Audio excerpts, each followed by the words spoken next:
Продолжаем программу «Мордовский блок новостей». Виктор Борисович Махаев.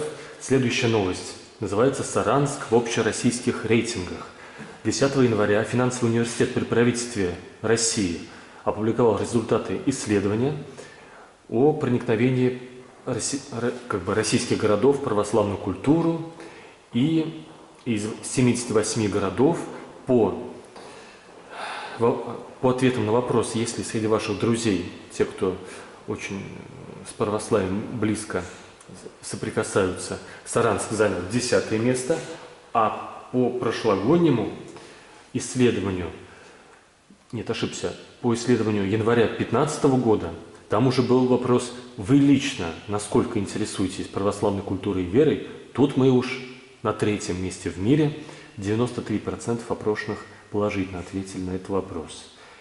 Но сайт «Православие и мир» в середине января сообщил, что рождественские службы посетили около 2,5 миллионов россиян в 2019 году. Это около 2% населения, то есть в пределах статистической погрешности, несмотря на все те высокие проценты по опросам на улицах. В ночь на 14 января в Саранске был проведен 5-й по счету автомобильный крестный ход за трезвость. От собора Ушакова стартовал, колонна из 15 автомашин, и их маршрут очертил крест до ТЭЦ-2, потом на юго-запад к троллейбусному депо, центральную клиническую больницу Техстрой и к огням Саранска на Химаше. Везде, на каждом углу был зачитан, молились перед иконой неупиваемая чаша.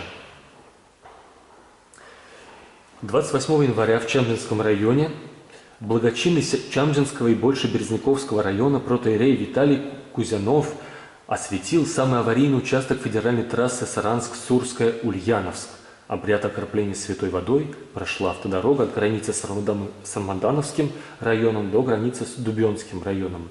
Там каждая 3-я авария была в прошлом году на этом участке. А 6 ноября 2018 года также осветили духовенство Ичалковского района, трассу Саранск-Ичалки. Кроме того, 10 января было произведено интернет-голосование, и по результатам за самый привлекательный и узнаваемый символичный российский город голосовали.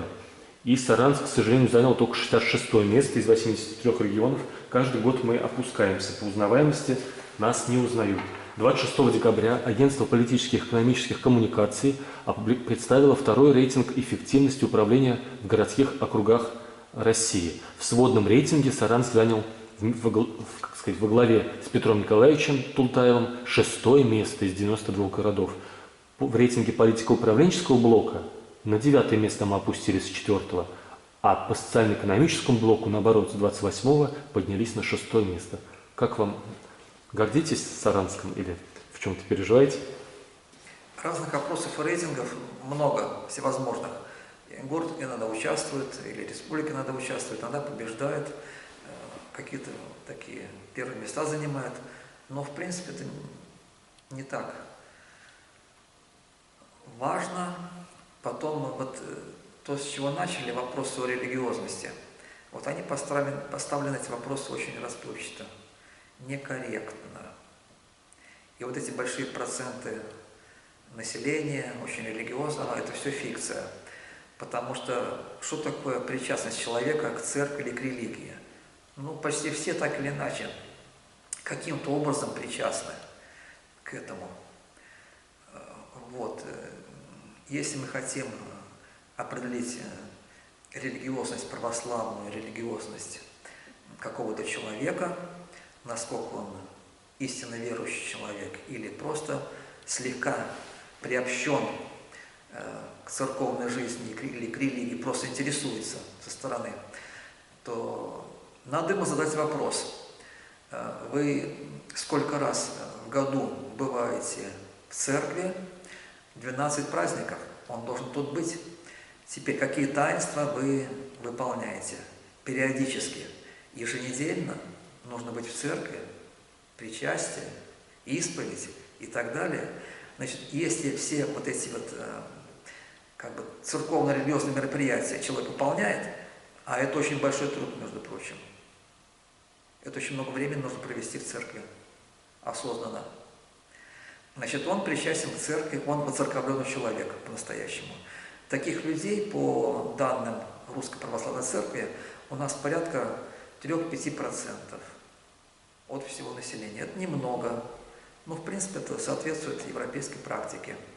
А вот остальные 50, 60, 70, 80% это люди, которые раз в год заходят в церковь с какой-то целью.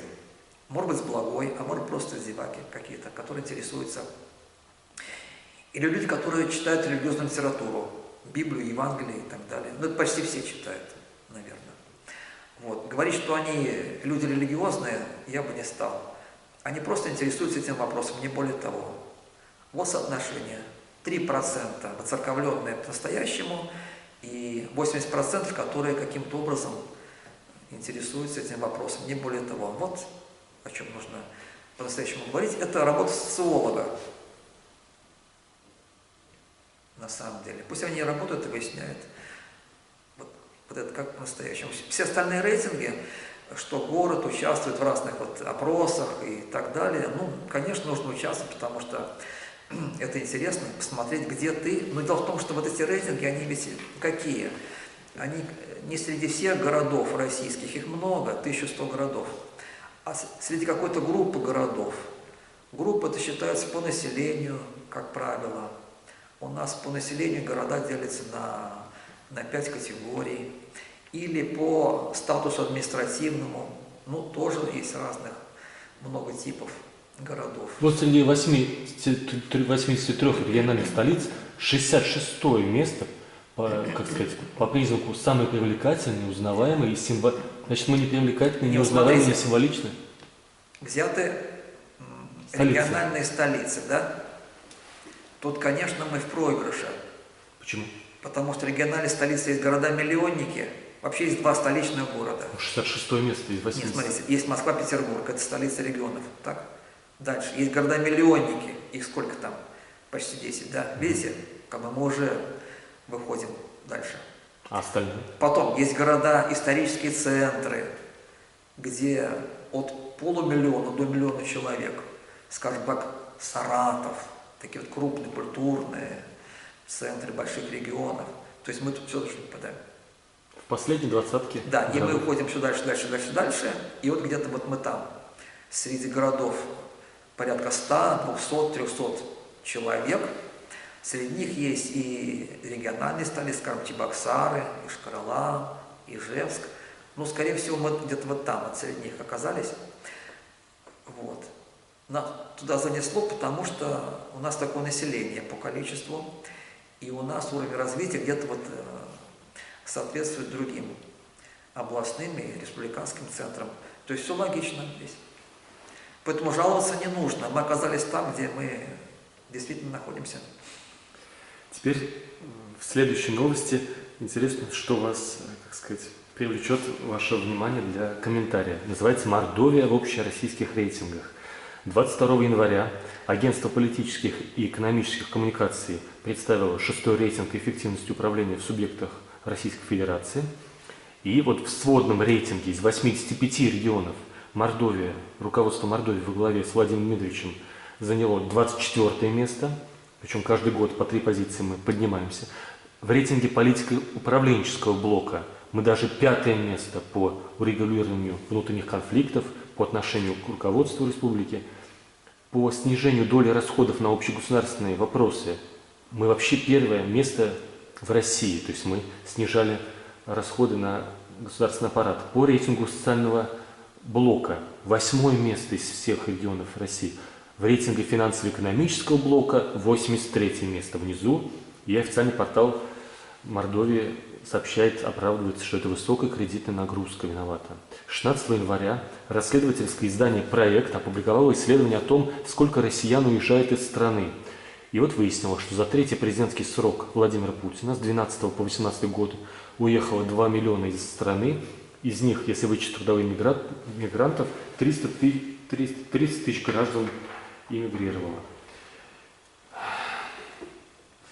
Наша страна в 2017 году на 3-м месте по числу граждан, проживающих вне пределы своей родины. На 3-м месте.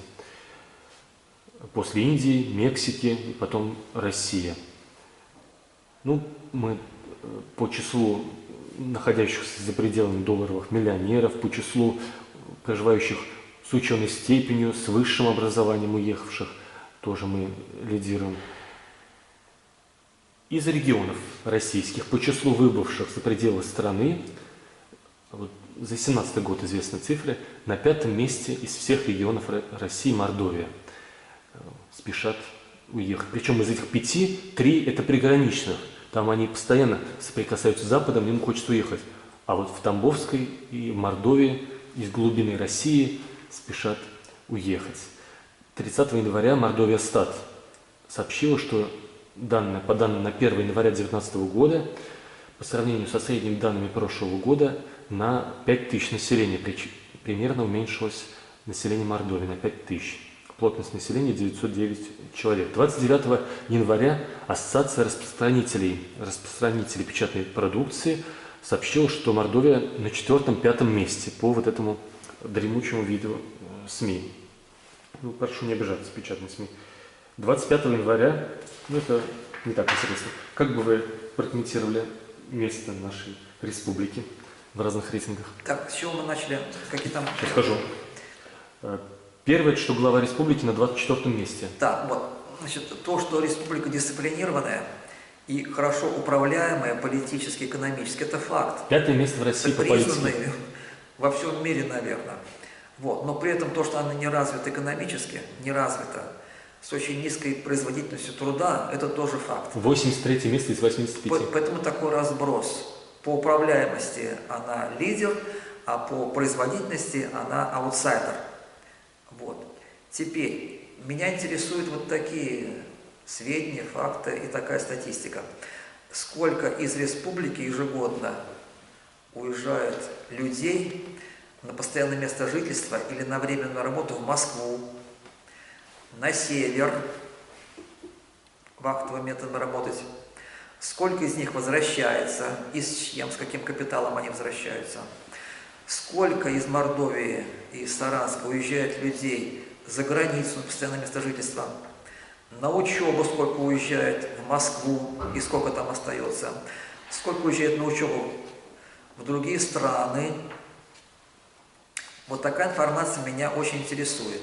Мне хочется знать, что у нас остается здесь, в городе, в республике, какие силы интеллектуальные, человеческие ресурсы какие остаются, насколько они талантливы, умны, и что они могут тут сделать, и кто уезжает, с какими целями, подзаработать, сделать карьеру, сделать научную карьеру, получить хорошее образование, а не местное образование. Вот это меня интересует. А то, что много людей уезжают, это факт, и не только в Москву. Сколько моих выпускников, студентов, архитекторов уехало? Много, очень много. Самые талантливые люди там работают, причем хорошо устроились в ведущих фирмах московских архитектурных, очень много. Не здесь они, а там. И за границу тоже много уезжает из Саранска. В декабре приезжала ко мне аспирантка, которая учится в Мюнхене. Она начала учиться там в сентябре. И первым делом она решила посмотреть, кто в этом городе из России. А может быть даже из Мордовии кто-то.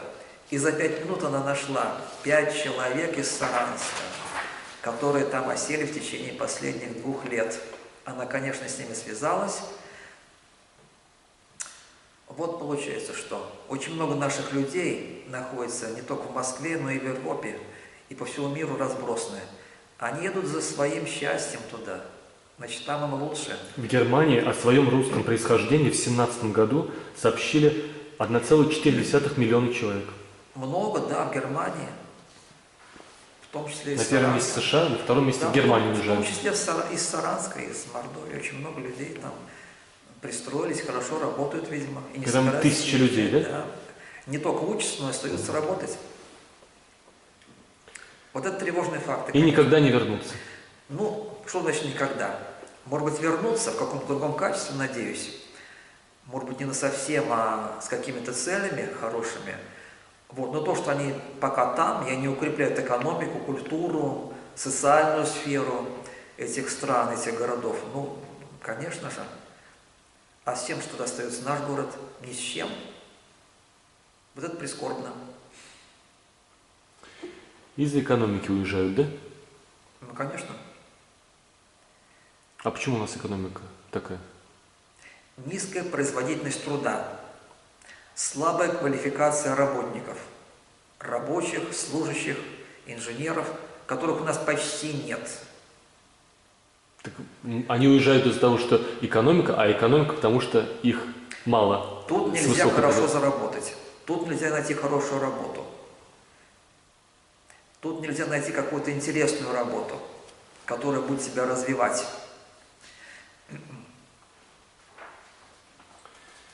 А все разговоры, что можно жить здесь и получать заказы откуда-то издалека, в таком режиме, оказывается, производительно, интересно, продуктивно работать почти невозможно.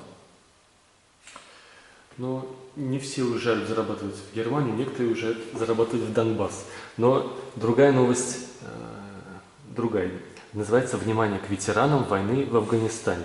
С 4 по 6 января юноармейцы саранских школ 25 и 38 совершили марш-бросок, приуроченный к 30-летию вывода ограниченного контингента советских войск из Афганистана. С макетами автоматов АК-74 они прошли по полю из Саранска до села Качкурва. Там их ждал поисковый отряд с ухой и чаем, приготовленным на костре. Они пошли занимать вместе Качкуровскую школу. Там состоялся концерт, ужин, переночевали. Потом они пошли от села Сабаева до села Пермиси. Их ждала засада, Виктор Борисович, из поисковиков отряда «Память». Но разведгруппа окружила и взяла в плен нападавших. Потом они прошли до Больших Березняков, показали там концертную программу. Потом еще прошли к Сурскому оборонительному рубежу. А позже подвели итоги всего марш-броска. 18 января в Мемориальном музее военного и трудового подвига 41-45 годов состоялась презентация республиканского интернет-проекта «Души, опаленные Афганистаном». Был создан единый памятный архив об участниках этой военной операции. Статистика. В афганской войне участвовало 3000 уроженцев Мордовии, 117 ранены, 68 погибли, 1 пропал без вести. 19 января в Мордовии стартовал ежегодный фестиваль «Афганское эхо». Участники были бывшие военнослужащие, участники боевых действий, ветераны. Фестиваль начался в Атюревском районе 20 января, Качкуровский, Чамзинский, Инсарский. И вот вроде бы завтра или сегодня даже на сцене Республиканского дома народного творчества будет состоиться гала-концерт. Что вам известно о том, как живут в Мордовии воины Советского Союза, участвовавшие в афганской войне, и что вам известно о том, как власти обеспечивают их быт? Мне ничего это не известно, но Мне вопрос это тоже. очень серьезный. И я сейчас стал вспоминать об этой войне, как менялось отношение к этой войне. А ваше отношение как менялось? Ну, во-первых, оно в обществе менялось. И меняется. И будет меняться дальше. Потому что отношение к истории меняется. Ну, таков закон общественного сознания, который постоянно пересматривает то, что было вчера, позавчера, 3 дня, 3 года назад, 3 века назад. И отношение к этой войне тоже меняется. Оно не может быть застывшим. Ну, скорее всего, это вот такая закономерность общественного сознания.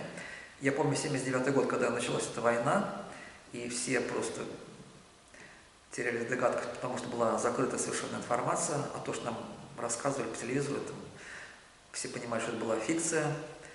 И в 80-м году я услышал по радио «Свобода» интервью с Беллой Ахмадуллиной. А где вы услышали радио «Свобода»? По радио. А где было радио? А? Радио в комнате было? Ну, конечно, на столе. Я услышал интервью с Беллой Ахмадуллиной, и она сказала, что это грязная война, которую нужно прекращать. И это был такой шок, когда вот так вот мы все услышали. Вам сколько лет было? Мне? 79-й. Я учился на 3-м курсе института.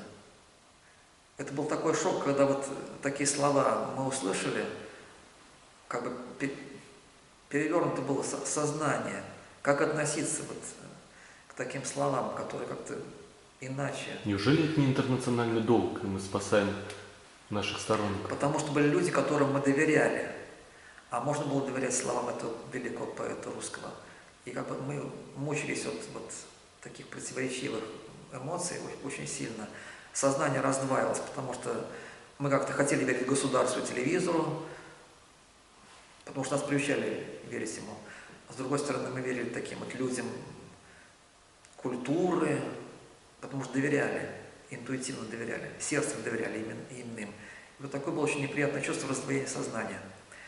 Начало 80-х годов, все мучились в догадках, что там, почему наши ребята там воюют, за что они воюют. Нам пытались объяснить, но все это было уже безуспешно совершенно. Вторая половина 80-х годов, когда оттуда гробы один за другим стали присылать, приезжать. Это была уже такая трагедия, материнская трагедия, семейная трагедия, потому что мы там потеряли 15 тысяч человек. И в конце 80-х годов все пришли к выводу, что это какая-то очень нехорошая авантюра, куда нас втащили, объясняя, что это какой-то долг интернациональный, но мы не понимали, что это такое. Защита наших рубежей или нет? Колониальная война или нет? Какая-то западня или что-то другое, такое нехорошее? То есть мы так и не поняли, что это такое было, но пришли к выводу, что нужно оттуда уходить. И вот начало 90-х годов мы оттуда вышли и сразу стали относиться к парням, которые там воевали, как к такому травмированному поколению, которое прошло через вот эту вот настоящую страшную войну, искалеченное, психически искалеченное поколение, с которым нужно было как-то работать. Как работать? Ну, был уже прецедент. Это американцы, которые воевали в Вьетнаме. Их тоже выводили из этого состояния с большими сложностями. Психологи, врачи, социальные работники доводили вот то травмированное молодое поколение до состояния каких-то граждан.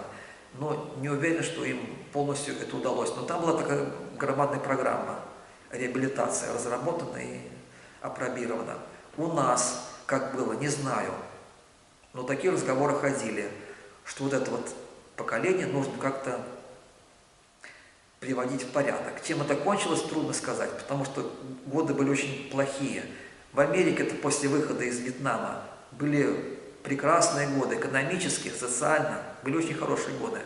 И в такой благоприятной ситуации их можно было как-то реабилитировать, в строй граждан ввести. А у нас-то здоровые, работоспособные люди очень плохо кончали.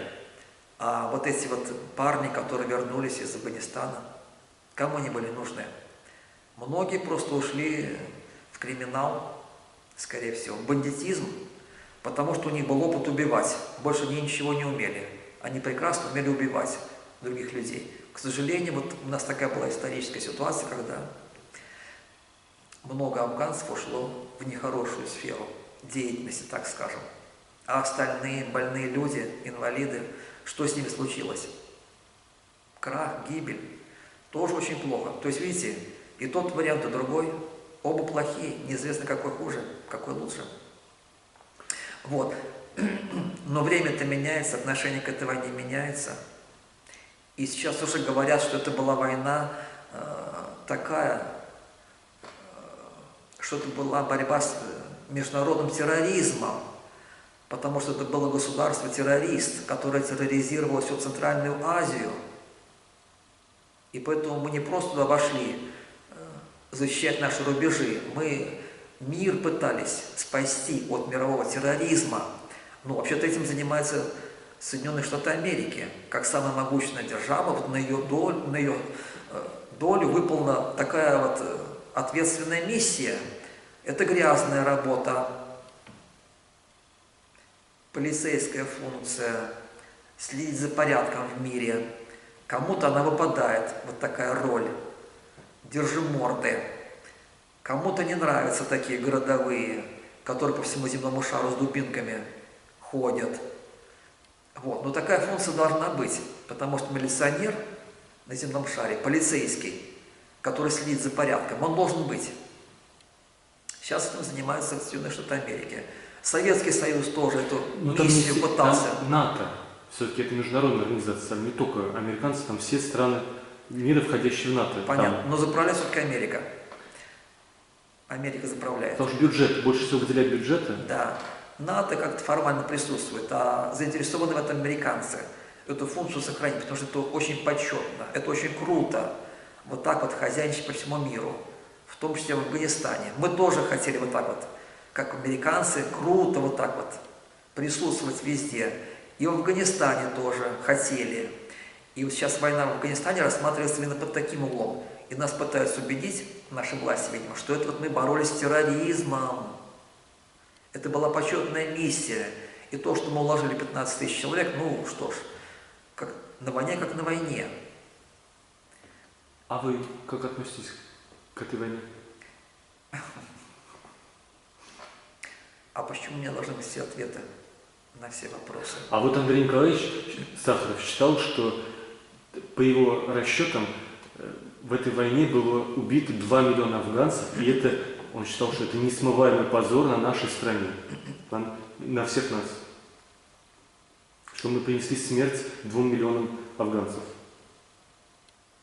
Это очень сложный вопрос геополитический. Ну, может быть, у Сахара была какая-то своя точка зрения, позиция, он был правозащитник, он был пацифист и гуманист. Ну, это вот одна точка зрения.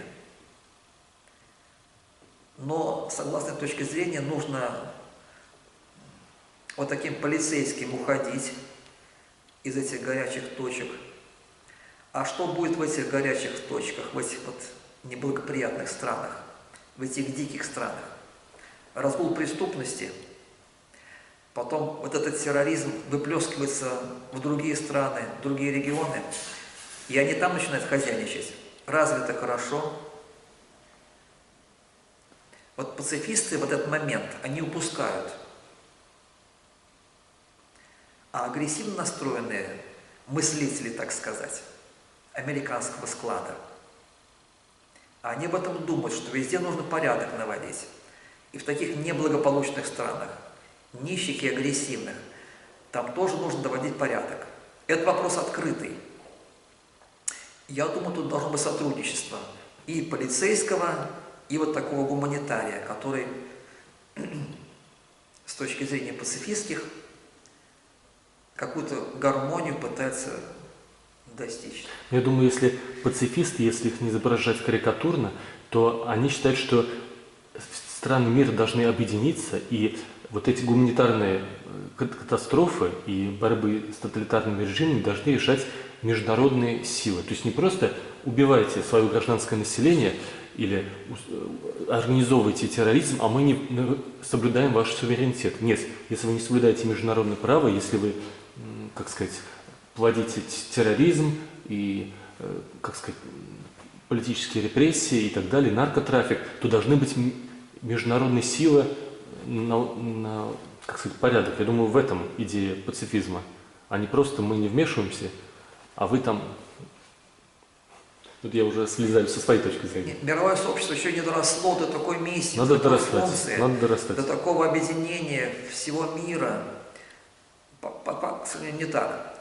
А вот какие-то катастрофы гуманитарные случаются очень часто. И нужно принимать решение сегодня, а не когда соберется мировое сообщество и решит, что делать. К сожалению, вот так пока. Видимо, вот была Ахмадуллина, вы говорили, да? Да. И Андрей Сахаров, они не считали, что наша страна ввела войска в Афганистан для того, чтобы выполнять там, как сказать, установление международного права. Видимо, у них были подозрения, что мы там для аннексии вводим войска, или, по крайней мере, такой косвенной Да, у них были оккупации. такие пацифистские воззрения правозащитников, которые боролись за гуманитарные ценности, но это не всегда оправдано. Следующая новость, Виктор Борисович, очень короткая. В этой новости мы традиционно берем пример с других, из-за пределов нашей республики и даже из-за пределов страны. С 1 января 2019 года в Польше снижен пенсионный возраст до нового российского уровня. Для мужчин снизили в Польше с 67 до 65, для женщин снизили на 7 лет, с 67 до 60. Но с 1 января 2020 года польское правительство обещает еще большее снижение пенсионного возраста. Как бы вы вот этот тренд прокомментировали? Ну, колебания пенсионного возраста, конечно, могут быть и в ту, и в другую сторону, но это вопрос, во-первых, экономический, во-вторых, это вопрос, я бы сказал, медицинский. Потому что можно предложить людям работать и в старости, есть у них крепкое здоровье. И есть рабочие места. Если нет здоровья и нет работы, то заставлять людей работать бессмысленно. Ну, скажем, есть и в Японии много долгожителей, и у них в прекрасной физической форме. Есть там предприятия, есть, ну, скажем, малого бизнеса, где можно приложить свои старания, даже в 80-летнем возрасте. Почему бы нет? Почему им не поработать на старости лет? Можно принести пользу себе, семье, государству и находиться в тонусе. Это прекрасно. Вот. Но если у человека нет здоровья, а он не может выйти на пенсию, хотя он уже престарелый, зачем его выталкивать туда? Если нет рабочих мест, если негде работать, даже молодым, зачем заставлять стариков искать работу? Это же будет очень унизительно для таких людей. В этих поисках они подорвут здоровье окончательно. То есть тут должна быть такая очень разумная, сбалансированная, очень гуманная политика. Тут именно должен быть такой гуманитарный подход в этом вопросе. Ну, как это будет у нас, трудно сказать. Я думаю, надо было начать пенсионную реформу раньше. Наши власти тянули с этим вопросом. У нас ведь тоже очень большая доля престарелого населения в стране, а доля работоспособного населения уменьшается катастрофически. По причинам понятным, потому что у нас просто общемировой тренд старения населения. Это первое. И второе, отток молодежи в другие страны, работоспособных людей, большой отток. Вот по этим двум причинам у нас такие негативные процессы идут. Вот. Надо было раньше начать эту реформу, с каких-то таких постепенных шагов. Но то, что это должно быть, конечно, увеличение возраста, это у нас это факт. Это факт просто экономический. Но нужно разрабатывать программы, государственные программы поддержки работоспособного пожилого населения. Таких программ пока я не вижу, не слышал о них. Они должны быть. Может быть, какие-то обучающие программы, учебные программы, чтобы пожилой человек переучился, получил какую-то, может быть, ну, хотя бы навык, какие-то практической деятельности в какой-то сфере, где он может приложить свои способности, свои силы физические может реализовать. Я уж не говорю про какие-то там потребности или там желания. Это очень сложно в наше время, но вот чтобы он силу мог приложить, это вполне возможно. Этим надо заниматься. Тут программы должны быть разработаны, внедрены. Только тогда это пойдет хорошо. Если ничего этого не будет, это будет просто обыкновенный российский бардак. Уважаемые телезрители, напоминаю, что январские новости из жизни Мордовии в программе «Мордовский блок новостей» комментировал искусствовед Виктор Борисович Махаев. Спасибо вам большое, Виктор Борисович. Спасибо.